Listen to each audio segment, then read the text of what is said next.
Hi friends, how are you? I'm Nicole and this is Crimes with Cole.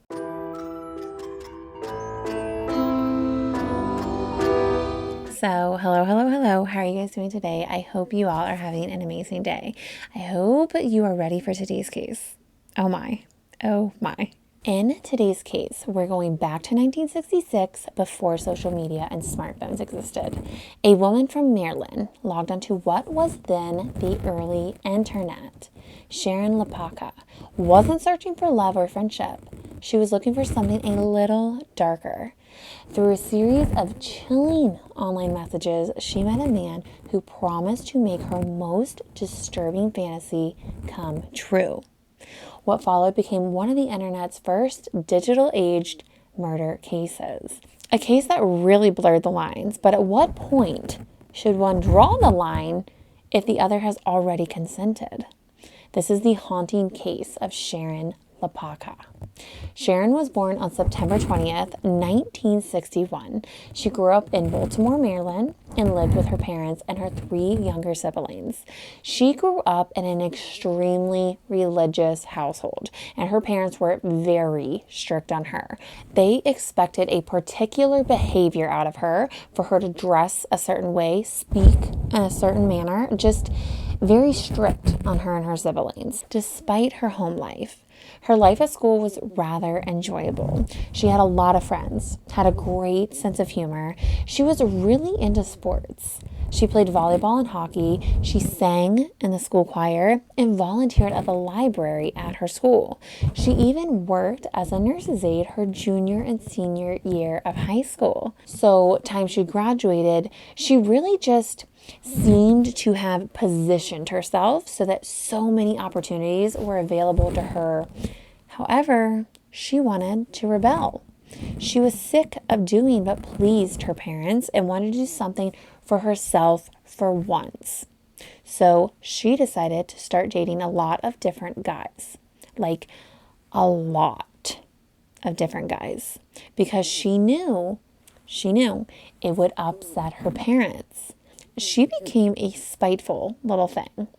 Then during this dating period she was going through, she ended up meeting a guy who she formed a serious relationship with, except he was of a different religion, which really upset her parents. This man's name was Victor, and Sharon really fell head over heels for him. He was a construction worker, and even though they did not have her parents' blessings, she married him anyways. She truly did fall in love with this man. So in 1991, when Sharon was 30 years old, she married Victor. They did not end up having any kids, which was, their decision. I imagine that probably upset her parents as well, though, not having any grandbabies. But she didn't care. It was her life, and she was going to live it the way she wanted to. The two moved into a ranch-style home at the end of a cul-de-sac in Hampstead, Maryland. And after the two married and moved, Sharon just cut ties with her family. She was sick of the judgment and acceptance they never gave, and decided their life would be more peaceful without them in it.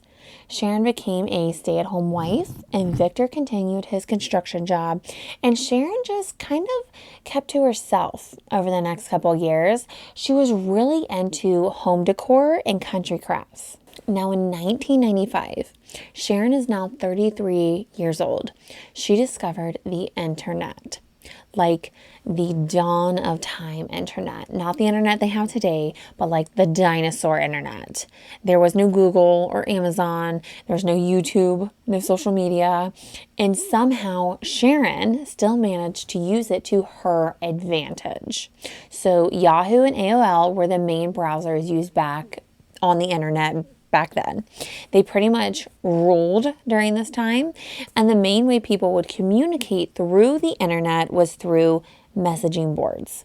And there were messaging boards for everything. And this just captivated Sharon's attention. She thought it was so amazing you could communicate over the internet to people all over the world. But what was even more fascinating is that Sharon knew you could make money on the internet. which, I mean, nowadays everyone does.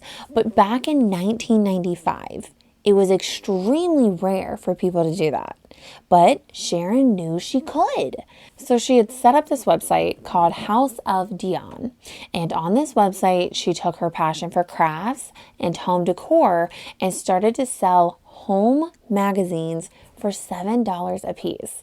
People would get on there, buy a magazine, and then she'd mail it out, which you're probably like, oh, cool, whatever. Like everybody does that nowadays. But like back then, like that's pretty damn innovative.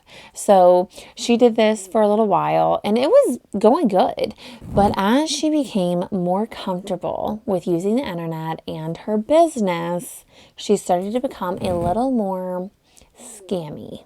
She created this persona of a woman named Vlado Dion and claimed that she was America's favorite warlock and could cast spells for you. She claimed she was a warlock, a witch, a psychic, a medium, all of which were not true. And she claimed that she was trained in magic and mystical sciences. So she started herself a psychic hotline, which if you're not aware, they are stupid expensive from what I remember seeing when I was like a young child and they would advertise it on the TV. And she would tell people what their future was, but she was not a psychic. She was just scamming people. Then she started selling love potions to people, which a lot of newly heartbroken people fed into and bought. She then decided to switch avenues and started selling money-making kits. I don't know what exactly was in these money-making kits, but it reminds me a lot of how people sell ebooks nowadays. Like all your money-making, like get rich in 30 days, formulas are in these ebooks, so you buy it, right? You'll get rich, like Sharon's money-making kit. You buy it, you get rich. So that worked for a few people, I'm sure. But in the end, after all these avenues Sharon started exploring, she ended up with 4 different social security numbers, and she just basically was scamming people any way she could through all these different business ventures. Then she realized there was another way that she could make a hell of a lot of money, and that was through sex. We all know sex sells, especially if you are willing to be opened about it. So Sharon would get on these chat rooms like and message boards, and through all of these online chat rooms and message boards, Sharon realized there were so many. I mean, so many people out there with fantasies and fetishes and kinks, and like we all have them to some degree. So she decided to take advantage of it and play into these kinks and fetishes of people who were unfulfilled. And there are some fantasies out there that are rather like unconventional. But those were the prime people to be scammed because, again, they're very, very unusual. So to run across someone willing to do things you like it's just rare. So anyhow, she started scamming people with these fetishes. And she also felt like if she scams someone over the internet who's out there looking for some sort of sexual content, the chances of them reporting it are going to be slightly less because, like, who wants to go to the police and talk about how they're out looking for sexual content? It can be embarrassing, I'm sure. I'm sure it would be embarrassing. Nowadays, it's everywhere. Like half the time you can just get on somebody's social media and they're half nude in their photos. But back in the 90s, it was rare. Sex wasn't openly talked about as it is now, and Sharon knew that and again took advantage of it. But she then took it one step further and really zoned in on the people who had illegal fetishes or kinks because she knew they weren't going to go to the police. She was very calculated about this. So she had set up this online persona named Nancy Carlson. Nancy was described as a 25-year-old blonde woman who was 5'6" and 121 pounds. And the one thing she discovered when she created Nancy was that she could make a lot of money selling her used underwear. She would post on like these sex chat rooms how her name is Nancy, and she wanted to know if anyone was interested in buying her used panties, that it wasn't a scam or a joke. And I'd imagine she probably said like some other inappropriate things on there. I would think so. And it's not really known if Sharon actually mailed underwear out or not. I think she probably did. But the more Sharon was in these sex chat rooms, the more she started to enjoy it. And I don't know if it was just because there are so many desperate people out there with sexual interests that like want to express or explore and for whatever reason can't with their partner. They are just so easy to scam. So maybe it was like the money that Sharon wanted. Maybe not, right? Maybe she actually wanted some sort of relationship with them. Maybe Sharon has some fetishes she was able to like express as well. But either way, she really started to enjoy these chat rooms. I mean, she would just have some raunchy conversations with men all over the world, telling them how she wanted them to like rub her feet and suck on her toes. And then other ones, she would tell them how she wanted them to perform sexual acts on her while she was asleep. And like whatever fetish these men wanted, Sharon would feed into it and play right along. But as she continued to talk to and like meet more men, she started realizing that some of these men have questionable fetishes. And of course, Sharon, being the money-making hustler that she is, thought nothing of it in the beginning. But now, like, she started promising that she would make pornographic videos for these men with illegal fantasies. So she made a post. She posted pretending to be Nancy, and she posted this on one of the sex chat boards. She said she would produce and star in these home pornographic videos starting at $100. And of course, she got a load full of requests. But the one request she kept getting over and over again was that they wanted to see an unconscious woman being raped. She got an ungodly amount of rape request videos, and she agreed. She agreed to make these rape videos. So she posted again, pretending to be Nancy, on this sex chat room board saying, "Hi, my name is Nancy. I just made a VHS video of actual woman willing and unwilling to be knocked out, drugged, under hypnosis, and chloroformed. Never before has a film like this been made that shows the real beauty of a sleeping victim." Then she posted again saying, "Let me customize a video for you about your most exciting torture fantasy on VHS." She would go on and she would say, like, she would describe how she would mail these videos in a plain white envelope for privacy and discretion. She named one of her films Land of the Frozen.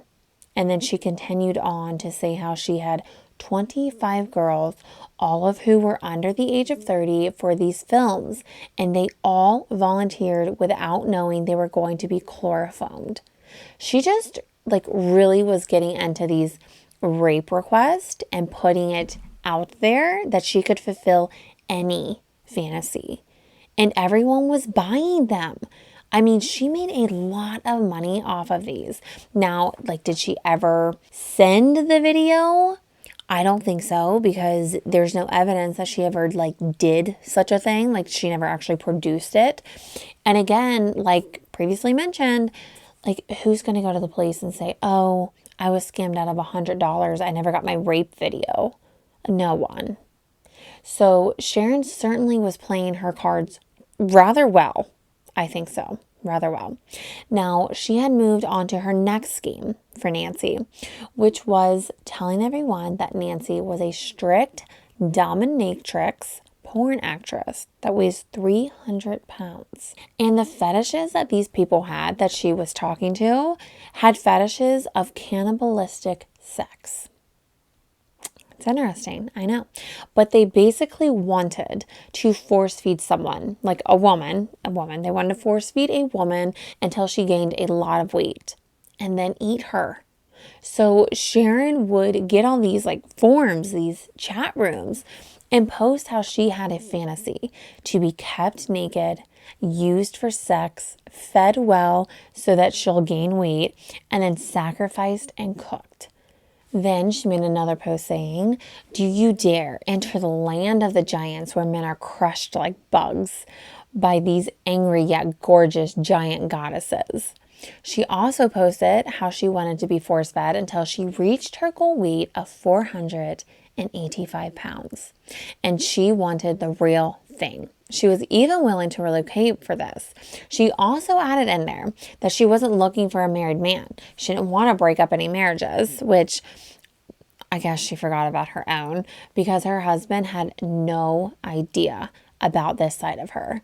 He has no clue she is on the internet talking the way she's talking to these random men. Then things take a turn, and Sharon started visiting websites that were based on people who have fetishes of torturing someone to death or being tortured to death. She created Gina. And Gina went and posted on the sex forums for necrophilia. She posted, "Hi, I'm Gina. Want to talk about torturing to death?" And you would not believe the amount of attention her post got. And she would get extremely detailed on what she wanted done. But if they wanted to talk in even more detail about this topic, they could email her at gina108@aol.com. So Gina continued to have these private conversations with these men. And as the conversations went on, she said it was her deepest desire to be tortured herself and then murdered, which is just like mind blowing. And based on her previous actions, like, is that really true? Because she seems to be America's best scammer at this point and just telling men whatever they want so she can get money out of them. But she kept on with this torture to death fantasy and was on the prowl for someone who could fulfill it. And because of her persistency to find someone and all of her posts, it started concerning a lot of people. A lot of people on this forum, I think, was into it like behind a keyboard.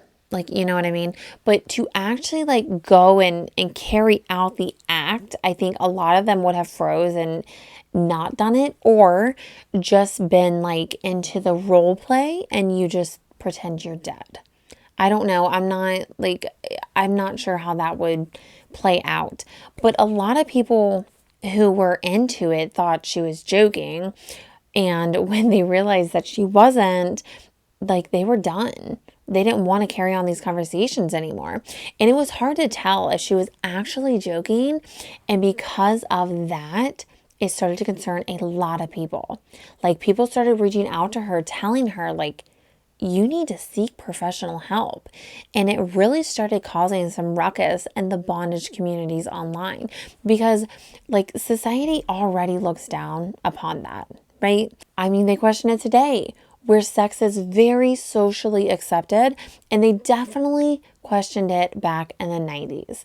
And anything that is not like normal is questioned. But the bondage community, you know, they really felt Sharon, like Gina, was going to ruin this and put an even worse stigma on it than what already was.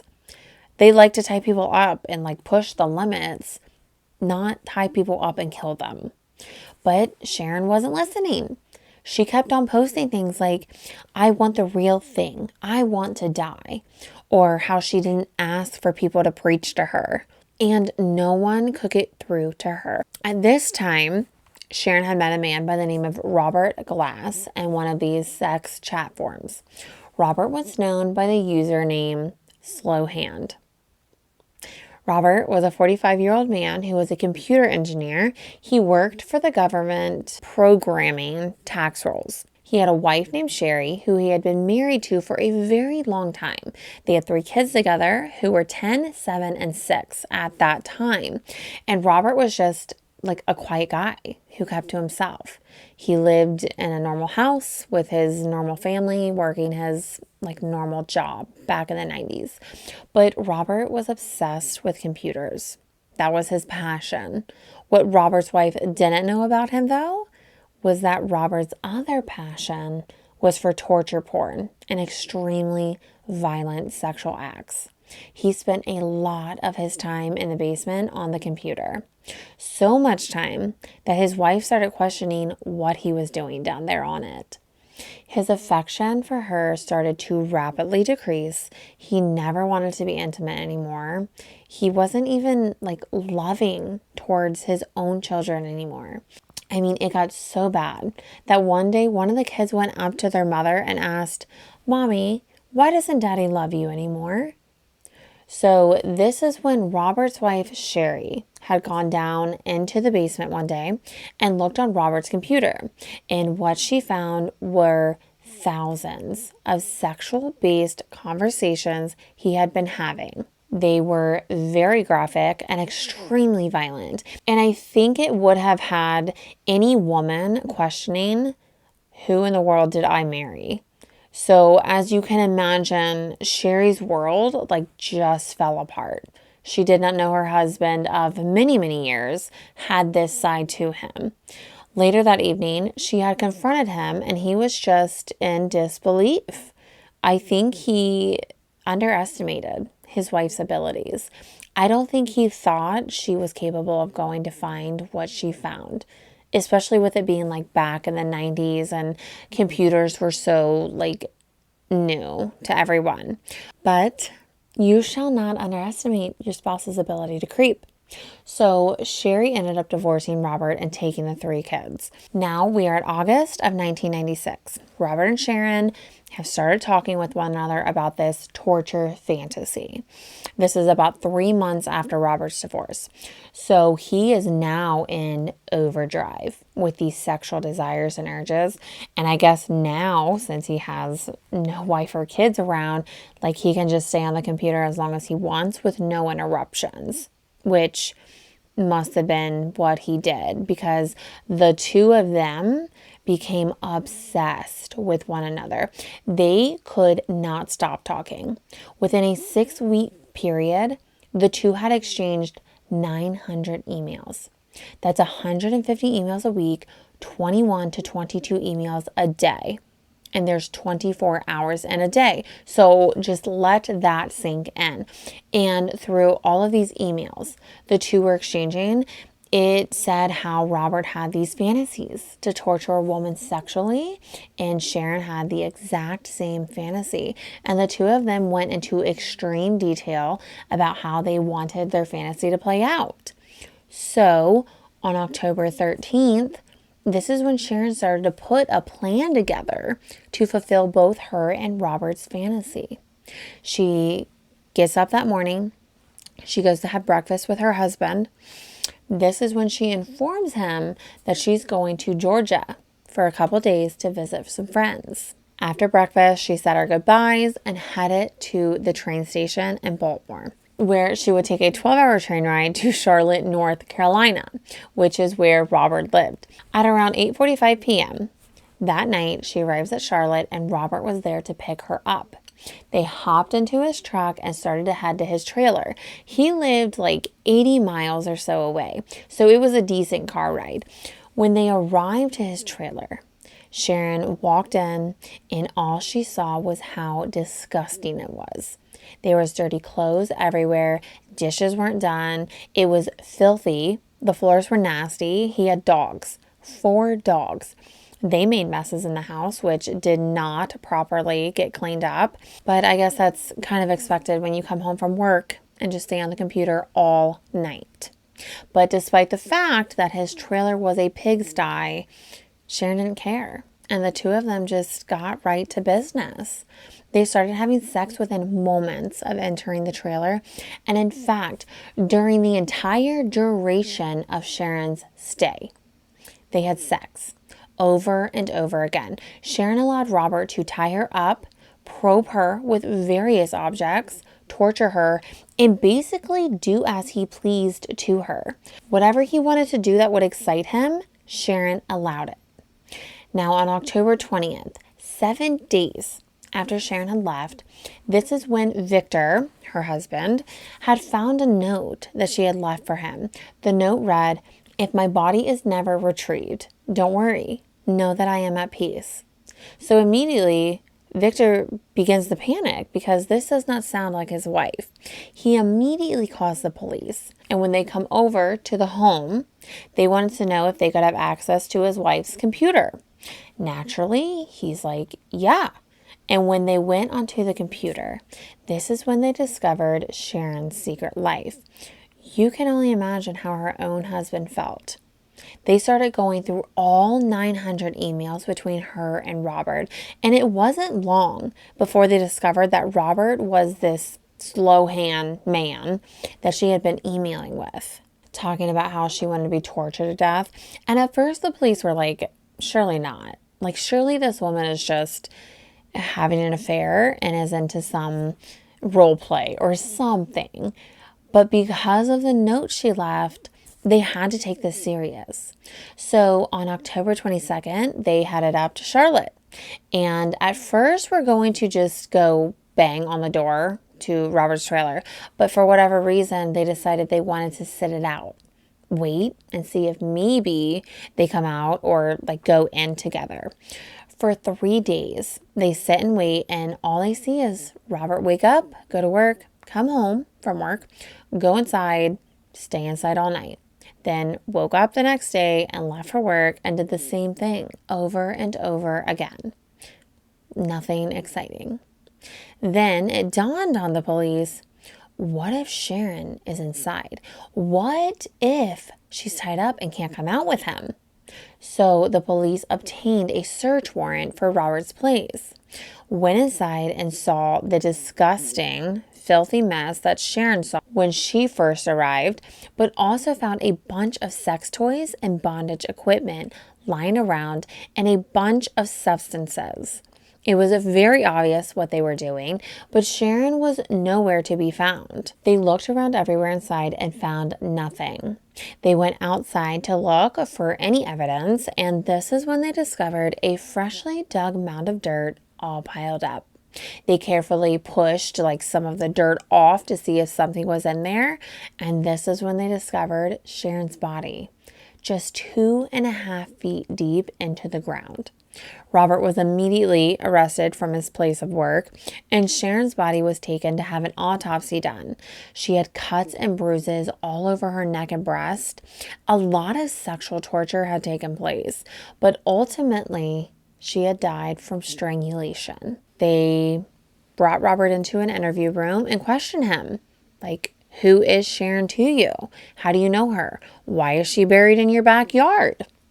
And he started to panic a little bit. I don't know if he thought because Sharon wanted this and wrote it through email that it somehow made it okay. But he told them that it was an accident. He never meant to kill her. It was a sex game gone wrong. So the police presented all the emails that were very, very detailed and what they both wanted to do. And Robert's part was to torture Sharon to death.